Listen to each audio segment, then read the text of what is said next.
O melhor piloto de Fórmula 1 do planeta usou nome falso para correr escondido numa categoria que você provavelmente nunca assistiu. Max Verstappen. Nome de guerra: Franz Hermann. Nürburgring 2025. E quando o cara que ganha tudo na Fórmula 1 se disfarça para correr no fim de semana livre, tem uma coisa que ele sabe e você ainda não. Então nos próximos minutos eu te entrego o pacote completo. O que é o GT? Por que ele é a categoria mais importante do automobilismo que ninguém explica, como ele quase morreu 2 vezes, incluindo um carro de 2 milhões de euros que decolou ao vivo na televisão, e por que, no fim desse vídeo, você vai querer assistir uma corrida de GT ainda hoje.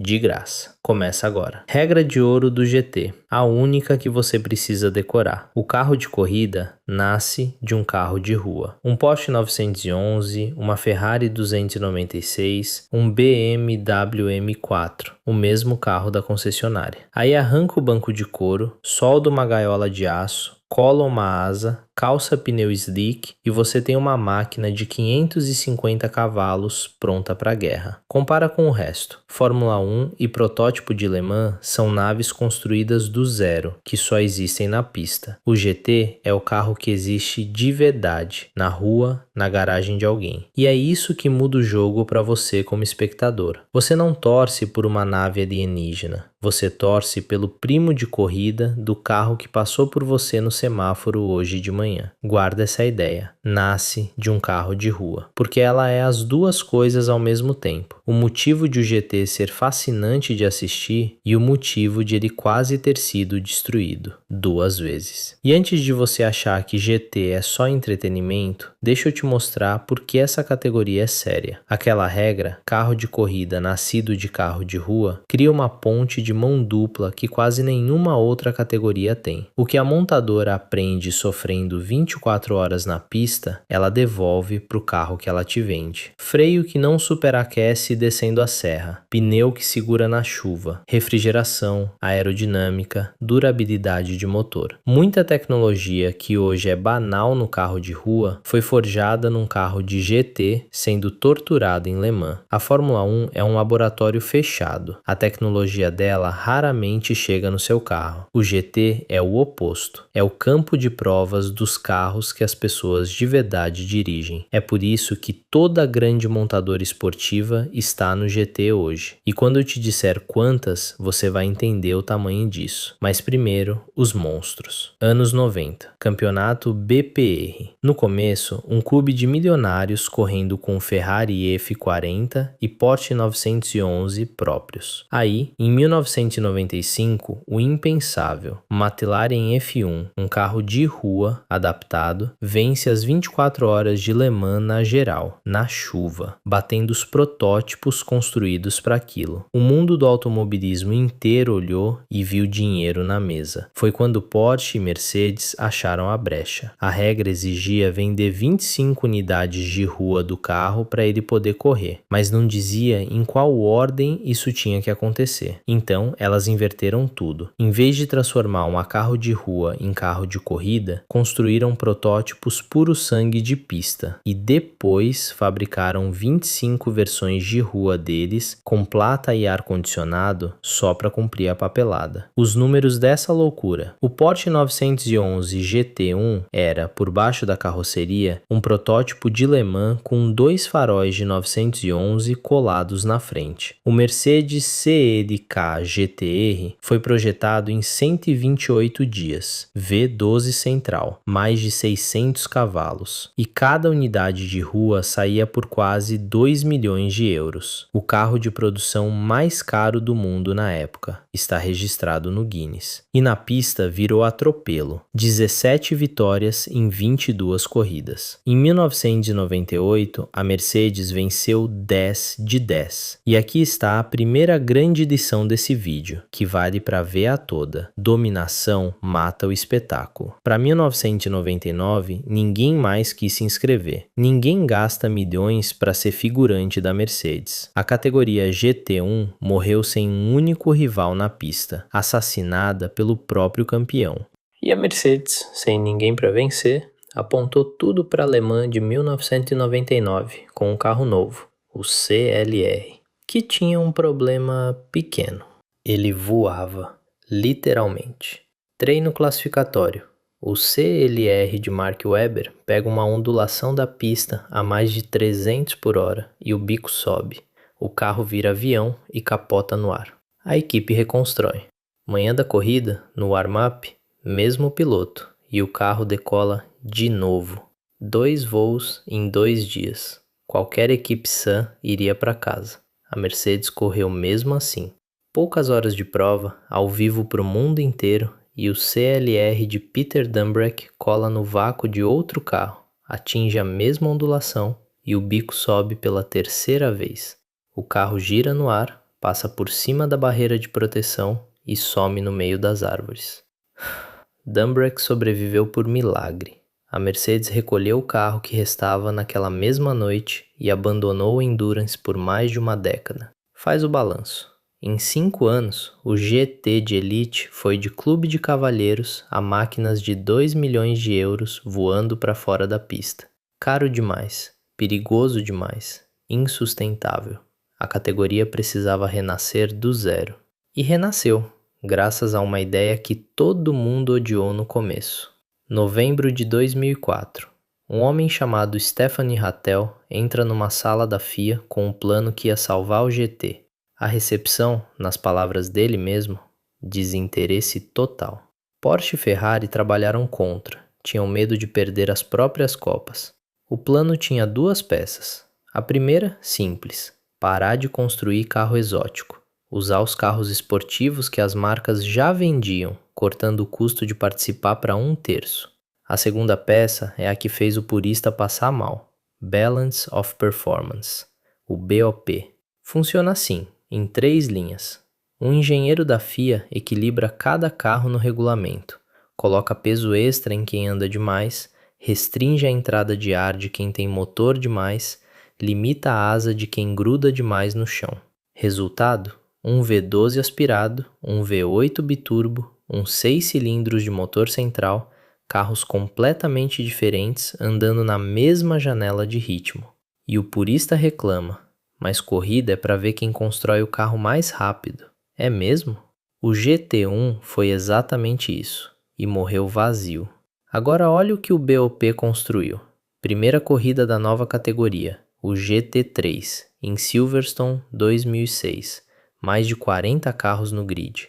De lá para cá, mais de 20 fabricantes construíram um carro de GT3. Ferrari, Porsche, Lamborghini, Mercedes, BMW, Audi, Aston Martin, McLaren, Corvette, Ford, Nissan, Honda, Bentley, Lexus.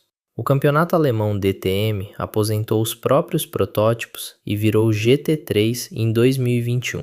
Desde 2024, o GT3 é a classe GT oficial das 24 horas de Le Mans, e as 24 horas de Spa, em 2025, largaram com um grid recorde de 75 carros.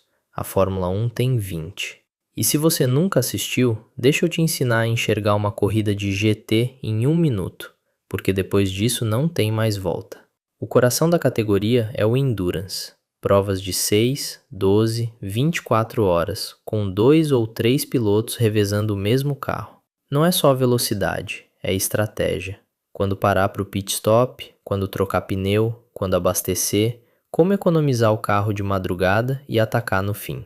Uma corrida de GT de 24 horas é um jogo de xadrez a 300 por hora, na chuva, com o carro se desgastando na sua frente.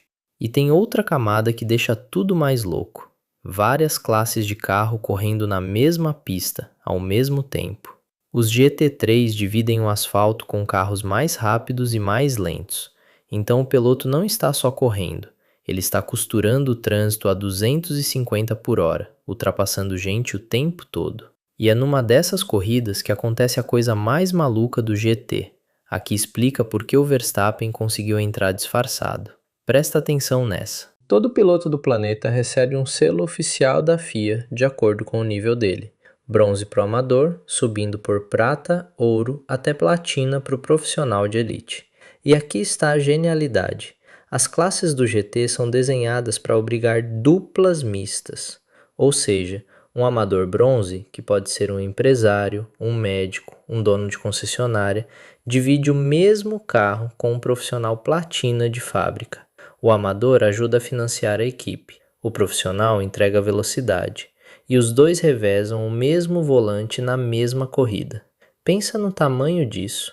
É o único esporte de elite do mundo onde o amador rico não assiste da arquibancada.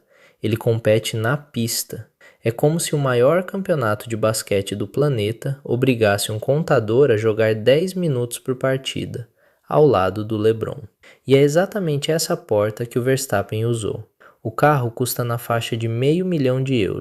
Muito dinheiro para nós, troco de bolso perto dos 2 milhões de um GT1. Nome no formulário, capacete fechado e o melhor piloto do mundo está no seu grid. Ele testou disfarçado de Franz Hermann, voltou depois com o nome verdadeiro e venceu uma prova de endurance de cara. Tenta fazer isso na Fórmula 1. É impossível. E é aqui que a categoria inteira se resume numa frase. GT não é sobre o carro mais rápido, é sobre a briga mais justa. É por isso que vale o teu domingo. Pausa de 15 segundos e é útil para você. Se você é do time que cuida do próprio carro, eu montei uma seleção de produtos automotivos no primeiro link da descrição e no comentário fixado aqui embaixo. É link da Amazon. Comprando por ali, você apoia o canal e não paga um centavo a mais por isso. Fechou. Voltando, porque agora eu vou te dar os motivos finais para apertar o play numa corrida hoje. Então deixa eu fechar o argumento com tudo que faz o GT valer a pena. Hoje, não um dia. Primeiro, é a corrida mais disputada que existe. Por causa do BOP, ninguém foge. 10, 15 marcas separadas por décimos de segundo e prova de 24 horas decidida na última volta não é raridade, é rotina. Segundo, é corrida de contato de verdade.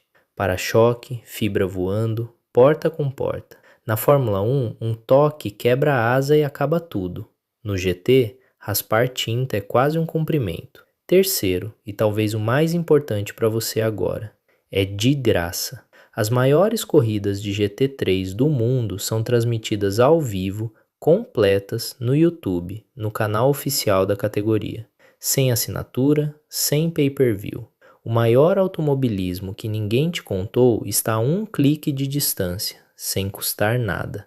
E quarto, para matar a desculpa de que isso é coisa de gringo, o Brasil já está no topo. Daniel Serra, tricampeão da Stock Car, venceu a classe GT profissional das 24 horas de Le Mans 2 vezes, 2017 e 2019, e hoje é piloto oficial de fábrica da Ferrari. Um brasileiro contratado de Maranello vencendo em Le Mans, e quase ninguém aqui comenta. Tem um dos nossos lá na frente para você torcer. E para você não sair perdido, guarda estes 3 nomes. São as provas lendárias do GT. As 24 horas de Spa, na Bélgica, as 24 horas de Nürburgring, no mesmo inferno verde do Verstappen, com mais de 100 carros na pista ao mesmo tempo, e as 12 horas de Bathurst, na Austrália, numa montanha que não perdoa erro. Sem tempo para 24 horas, o Mundial de GT3 também tem provas sprint de 1 hora, com troca de piloto no meio. Cabe no teu domingo. Recapitulando a jornada, o GT nasce de um carro de rua, virou um monstro de 2 milhões de euros, os monstros voaram, a categoria morreu e o BOP ressuscitou tudo. Hoje são 75 carros num grid, 10 marcas na mesma janela de segundo, amador e profissional no mesmo cockpit, transmissão gratuita e um brasileiro campeão lá dentro. GT não é sobre o carro mais rápido, é sobre a briga mais justa. Então faz o seguinte, quando esse vídeo acabar, pesquisa GT World Challenge ou 24 horas de Spa aqui no YouTube e assiste 10 minutos. 10 minutos. Eu aposto que você não desliga. Agora, se a briga justa é um extremo do automobilismo, o outro extremo é velocidade pura, sem limite, sem equilíbrio. As 7 máquinas mais rápidas da história, incluindo um recorde de 405 por hora, que é literalmente impossível de bater. Esse é o próximo vídeo e ele já tá na tela. Vai lá.